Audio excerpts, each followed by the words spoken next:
welcome back. We're getting in some big breaking on some international news coming in on the Ukraine-Russia war front. We're now learning that Russian President Vladimir Putin has said that he will use all means at his disposal, to sign a decree on partial mobilization. The decision has been made to protect the motherland. That's what Vladimir Putin had to state. This is the big update on the Russia-Ukraine war. Remember, there was a memorandum also to be struck as far as Donbass is concerned, and amidst that news, we're now learning that Vladimir Putin has signed a decree on partial mobilization. He has stated that this is a decision made to protect the motherland, and he's also reportedly stated that he's all set to sign the decree to increase the size of the Russian armed forces. The order is to also increase personnel from 1.9 to 2.4 million.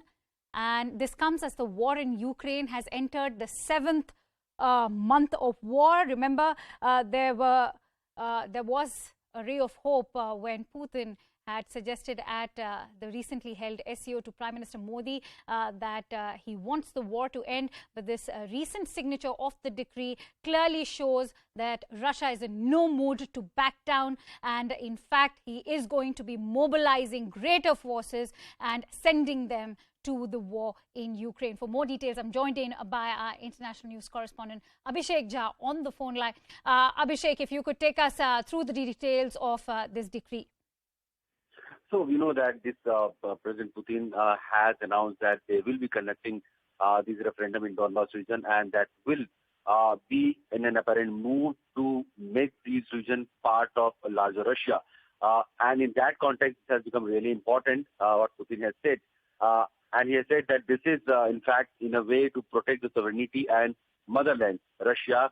However, the world has expressed its own condemnation and concern about this coming referendum that is being held in those parts which are now under the captivity of Russian forces, especially Kharkiv, Zaporozhye, and those Donbass region. And whether the world is actually concerned that if this referendum happens, will a Crimea-like situation would be repeated when in 2014 Russia had forcibly annexed Crimea from Ukraine and made it a part of larger Russia.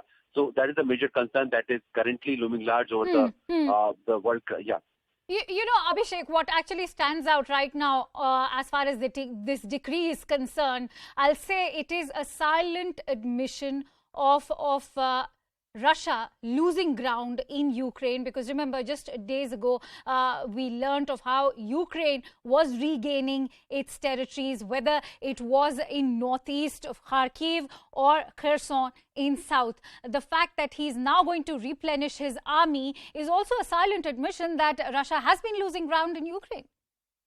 So, in fact, Russia has started all this special military operation in the words of Russian authorities just to protect the ethnic Russians living in the region of Donbass. So, in that context, the special operation that Russia has launched, they have achieved certain amount of success in that. And the latest referendum, that if that also comes into place and that also happens, then the larger motive of Russia will be satisfied to a greater extent. However, talking about the conflict that has now spread across Ukraine, where even the Kyiv, the capital city of Ukraine, is also come under Russian attack, and the Russian territories have also been attacked from the Ukrainian side. The war has escalated in a way that Abhishek, I'm sorry to interrupt. I'm running short of time, and with that, we'll have to quickly take a short break as we